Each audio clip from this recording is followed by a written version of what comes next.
It's not always about a location. Find out how students at Mississippi State University are helping children with special needs in Mosley Hall. Making a change for the better can bring about consequences. It was tough. I'm Jarius Carter with Take 30 News and found out how one MSU student made a decision that ultimately brought them happiness. The citizens of Columbus are still reeling from the tornado that had devastated their city recently. I'm Josh Rankin, and I'm going to tell you how this has affected their community and what some citizens see amongst the wreckage. Find out how the Mississippi River floodwaters are affecting farmers, companies, the city of Vicksburg, and what the U.S. Army Corps of Engineers is doing to manage the water.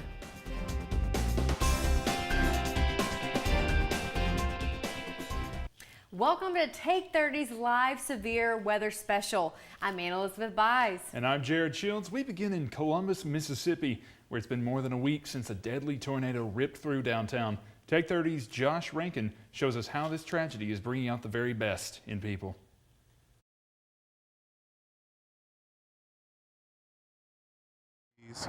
Broken branches, piles of brick, and demolished homes. These are just a few of the things that can be seen as citizens of Columbus attempt to recover after the tornado that devastated their city. I was devastated once I found out after the tornado had passed through as far as how much damage it had done here to the city of Columbus. And it hit in, one of the poorest sections of the city of Columbus. That even made it more devastating. In this section of Columbus is the Hunt Alternative School, which before the wreckage housed nearly 50 students. And even though the Hunt School is severely damaged, the kids still have a place that they can learn. You had our project manager brought his crew in on Sunday, and they moved all the furniture, computers out of here and carried them to the high school and put them on a wing at Columbus High School. Much more damage is present in the city, but the mayor, as well as other citizens like Tommy Williams, do their best to help, as well as see the good amongst the destruction. I see the community coming together, the unity, the love that I see with churches and people abroad coming in and helping. That's great. And I think through that, the city is strengthened. Even when storm comes, there's a sun that's gonna shine out. I believe it's gonna shine in Columbus because of the storm that brought us together. Out of everything bad happened, I'm a firm believer something good come out in due time. I have been amazed at how the citizens within this community have come together. In Columbus, this is Josh Rankin for Take 30 News. As citizens attempt to recover, you can help by using the American Red Cross link on Take 30's Facebook page. Jared, at least 20 tornadoes touched down across the region just last weekend. The National Weather Service says storm systems spun off tornadoes in Alabama, Florida, Georgia, and South Carolina. The most was an EF4 with 170 mile-per-hour winds that's been blamed for at least 23 deaths in Lee County, Alabama. The National Weather Service says that tornado crossed into western Georgia and traveled about 70 miles total. WVTM says the number of confirmed tornadoes could increase as survey teams are still on the ground. President Donald Trump says he'll visit Alabama on Friday and that he's been in regular touch with the governors of Alabama and Georgia. The tornado that hit Sunday was the nation's deadliest in nearly 6 years. Back in Mississippi, another community seeks to prevent a disaster of its own. I got to travel to the Delta to see how the mighty Mississippi is affecting the people there. Floodwaters are affecting farmers and residents of this area from carrying out daily tasks. Around me is farmland, which is normally dry and some of the most fertile land in the world. However, these floodwaters are affecting every aspect of farming in this area. Basically 100% of my farm is underwater.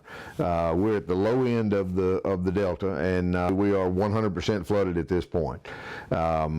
At 96, there's going to be roughly 400,000 acres of land in the Yazoo backwater that's going to be inundated by that water, and at 97, it'll be a little over 500,000. Nearly half of the flooded area is agricultural land, meaning that planting season is being affected. So all these farmers are all fighting the flood. They don't know if they're going to be able to even get a crop planted. If this lingers, then you get another month beyond that and you're outside of the planting window. And then the chances of you successfully growing a crop this year are steadily going down. While the water affects the farmer's season, it ends up bringing benefits due to its lack of current. This is all natural. This is what you know, the way it's supposed to be in the Mississippi Delta. And the flooding, as that backwater, it's not. There's virtually no current in it. It just backs up and then it moves out. So it, as slow as it is, it's dropping all of the silt out, thus replenishing the ground and putting all the nutrients in the ground and making the fertile Delta farm ground as fertile as it is. That's some of the richest ground in the world. I'm told the water is currently at 94.5 feet and is expected to continue to rise. Still to come on Take 30 Severe Weather Special. The mighty Mississippi is on the rise. Find out what the city of Vicksburg is doing to protect its downtown riverfront. We're more prevented than anything because we've been here before. And see how one business is taking matters into their own hands after the last great flood. Take 30 News is the only student-powered television news program at Mississippi State. We've got the latest weather report. We go far and wide to tell you the stories you need to hear from your campus. From parking. Parking spots are becoming more and more scarce. To sports. Also, the opening of the new Polk DeMint Stadium. To how to stay healthy. It is supposed to lessen your symptoms. Take 30 News is the news you need, wrapped in maroon and white. You know the scene in those popular TV crime shows when the investigators show up? The one where they scratch their heads while trying to figure out who committed the homicide and when? At Mississippi State University, we're solving mysteries behind real-life crime scenes with forensic research that's a first of its kind. Teaming with microbiologists from around the country, we're examining microscopic bacteria that can help solve real murders. So far, our partnership with a major metropolitan medical examiner is yielding results with more than 200 real-life crime samples analyzed. We're learning how microbiomes change and relocate, uncovering evidence in criminal investigations by better pinpointing time of death. Way more exciting than being a TV detective. We're finding crucial answers when they're needed most. Solving mysteries with science, that's worth watching.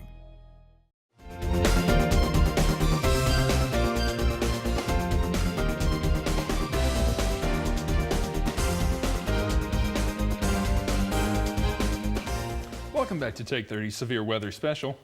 The Mississippi River flooding doesn't just impact Delta farmers. The city of Vicksburg sits right on the banks of the mighty and swollen river. Behind me is not what you would normally see in downtown Vicksburg, but when the Mississippi River reaches a certain level, this is what the city does to protect the area from flooding. The objective is to keep the water on that side, obviously, and we try to keep all the water over there. But anytime you get around 41, we start putting these here, because what you want to do is to make certain that you keep the water here, and it protects the tracks. With the train tracks being just feet from the wall, Mayor Flaggs aims to protect them for continued transportation of raw materials for industrial use. The city's aim is to protect infrastructure and prevent any damage that could come to the area. We have begun to create a pumping where we pump the water back over because there's some low line, and we have some infrastructure beneath the surface, so we had to pump the water back. So we try to minimize any fatalities or any damage or injury to anybody. We ask everybody to use all precaution, and they do. In 2011, the river reached the highest level it had ever been. Therefore, Vicksburg knows how to prepare. I think it's all in the preparation, and that's what we've done. We're more prevented than anything because we've been here before, and we know what to expect. It's unfortunate we have to do this, but it's a part of life. Churches and organizations are collecting items to help those who have been misplaced. And as waters continue to rise, they will be opening a shelter. The river's high is also affecting companies that transport goods along the river.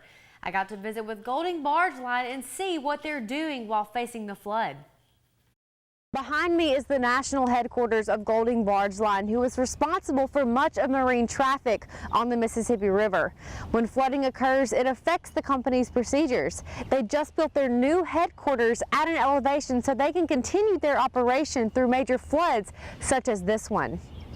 We operate tank barges all across the United States. We're based here in Vicksburg, but we operate over 10,000 miles of inland waterway system, everywhere from the Mexican border at Brownsville, Texas, all the way to Panama City, Florida, all the way to Chicago, Pittsburgh, Minneapolis. We go all over the country, moving chemicals and petroleum products. The river's high waters make traveling very dangerous, with pilots facing extreme currents going south and fighting them going north.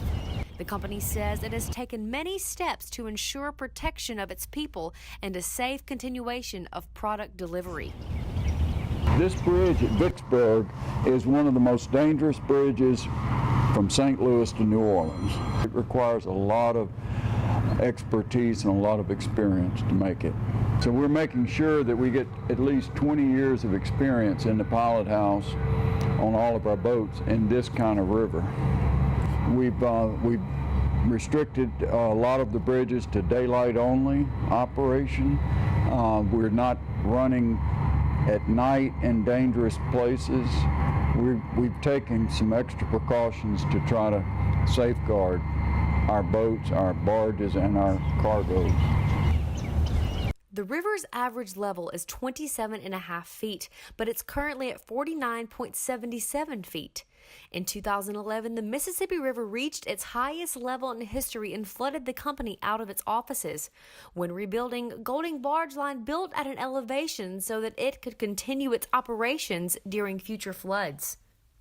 We feel like we're at an elevation that'll protect us against the water getting in our office. We may have water underneath the office, but we're high enough to stay dry in our office. While the waters are continuing to rise, the company feels prepared to face them. The company says they're still able to fully operate and will continue to even if the waters do rise. The U.S. Army Corps of Engineers operates a nearly 68,000 square mile area of the Mississippi River. And Elizabeth, I know you got to know firsthand and see firsthand how they are combating the flood. I absolutely did, Jared. You know, navigating the Mississippi River and studying it is no simple task, but for years it's been done. I got to check out how modern day technology is making things easier. I'm here at the Jesse Brent Lower Mississippi River Museum, and this is actually the museum's model of a portion of the Mississippi River. The U.S. Army Corps of Engineers used to use models like these to study the river. However, as time has progressed, technology has taken them to new levels. Many years ago, the Corps of Engineers, the district and the Mississippi Valley Division would work with the Waterways Experimentation Station, which is now the Engineer Research and Development Center. We would work together with these physical models of the Mississippi River to understand how the river was behaving and to help us design the features that would allow us to construct flood risk management and flood control features. One of their main means to control the floodwaters is through the use of their mat sinking unit. This has been carried out for nearly 100 years and has since evolved. This unit keeps the river in alignment, and Colonel DeRosier says they have an even bigger vision for its future. We're in the process of developing the next generation for that, and some of the highest risk, most dangerous work that we perform with the mat sinking unit, that will transfer over to robotics technology. So we're definitely interested in leveraging technology to protect our people and to do a better job at executing our mission and delivering value to the nation and the region. Colonel DeRosier said that technology and computer systems also have helped take the place of surveyors on the waters and are able to check water levels and infrastructure systems, which makes it safer for all. The Mississippi Delta isn't the only area being impacted by the flooding. With waters rising across the Mississippi, New Orleans is also taking precautions against the high waters. Here's Take 30's Will Bailey with more on that. Will? According to the News Star out of New Orleans, this is the wettest winter for the Mississippi Valley in 124 years. Wet winters mean high waters, and on Monday, a flood warning was issued for New Orleans by the National Weather Service. You can see to protect the city, the U.S. Army Corps of Engineers opened the Bonnie Carey Spillway to redirect waters into Lake Pontchartrain. The waters are currently at 17 feet high and are expected to stay there for about 2 weeks. The city is able to handle waters as long as they don't get above 20 feet. Jared? Thank you, Will. Now don't go away. We'll be right back with our Campus Connect forecast.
We all depend on accurate weather forecasts to plan our day. That's why Mississippi State University is teaching students to forecast the future using real-world news sets as classrooms, putting scientific discoveries in meteorology to the test, while honing on-air reporting skills real-time with local TV stations. And we do it so well that at any given moment across the country, 1 in 3 weather forecasts are being delivered by MSU-trained meteorologists who are helping people make crucial decisions that impact their safety, working to ensure business continuity, and in many cases, saving lives. Predicting the future? That's what we're preparing for every single day so that you can prepare for your day.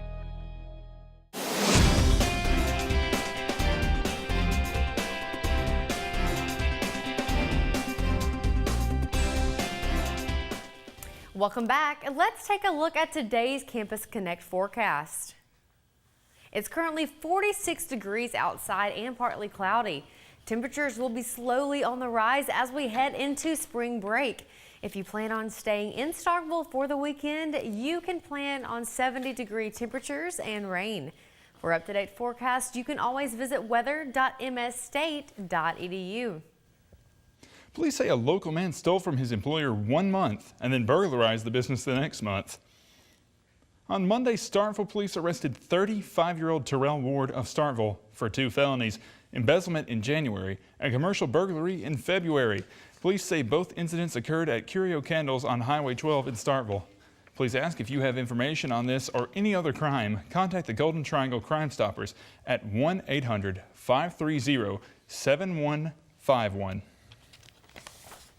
Not just the chicks, but guys too are raving about Chicken Salad Chick coming to Starkville March 26th. They will be located on Highway 12 beside Starbucks. Chicken Salad Chick doesn't just serve chicken salad. They offer a variety of salads, sides, and signature soups. Their Starkville Facebook page is advertising a contest to receive free chicken salad for a year for the first 100 guests. They are hiring now. Visit our Take 30 News Facebook page for a link to apply now at www.facebook.com/Take30NewsMSU. Don't go anywhere. Will Bailey will be right back with Take 30 Sports after the break. A baby's arrival can be one of the most exciting times in a family's life. It can also be one of the most anxious, especially if the child's development is hindered by medical challenges that create more questions than answers. At Mississippi State University, we're groundbreakers in the study of CHARGE syndrome, a genetic condition that leads to a host of life-threatening birth defects. Our research teams are uncovering breakthroughs in treatment and prevention with a goal of greater understanding that leads to better care. We're also providing crucial support resources for parents and helping physicians around the globe gain awareness so symptoms can be detected and addressed earlier. By engaging in this innovative analysis and therapy, we're not only improving outcomes, we're unlocking brighter futures.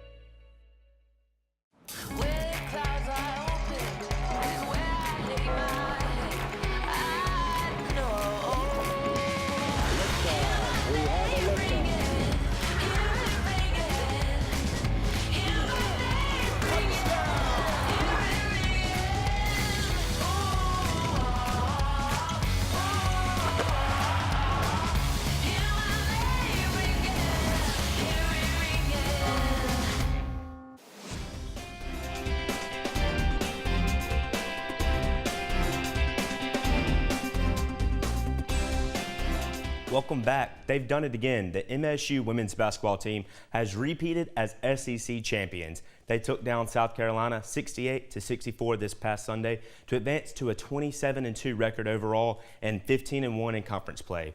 After the season ended, many of the Lady Bulldogs were recognized for their hard work throughout the season. Tierra McCowan took the highest honors in the league with the SEC Player of the Year. McCowan and Anrielle Howard were named to the SEC First All-Team. McCowan and Jasmine Holmes were named to the SEC All-Defensive Team. And after taking his team back to the championship, Vic Schaefer was named Co-SEC Coach of the Year. The Lady Bulldogs will travel to Greenville, South Carolina for the SEC Women's Tournament and expect to host the first rounds of the NCAA Tournament. And in men's basketball, after going on a 5-0 run, the men's team took to the road this past week and dropped 2 games to Auburn and then Tennessee. The Dogs lost to Auburn only by 5 points on Saturday, but were blown out 71-54 yesterday by the Volunteers. Despite the unfavorable outcomes, ESPN Joe's Lenardi currently has the Bulldogs as a 6th seed in the Kansas City Regional of the NCAA Tournament. After a big weekend in Frisco, Texas, the Diamond Dogs came back to Sharpeville last night for a top 15 matchup against Eastern Carolina University. State won 4-1. The Dogs had 6 hits, 14 strikeouts, and recorded 4 errors. They are currently up 2-0 against Arkansas Pine Bluff. With the NFL draft around the corner, 8 former Bulldogs showcased their skills at the 2019 Combine.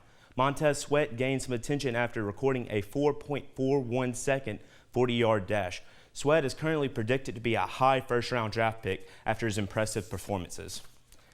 In national news, 23-year-old Antoinette Harris, known as Tony, is the first female football player to sign a letter of intent to play college football at Central Methodist University.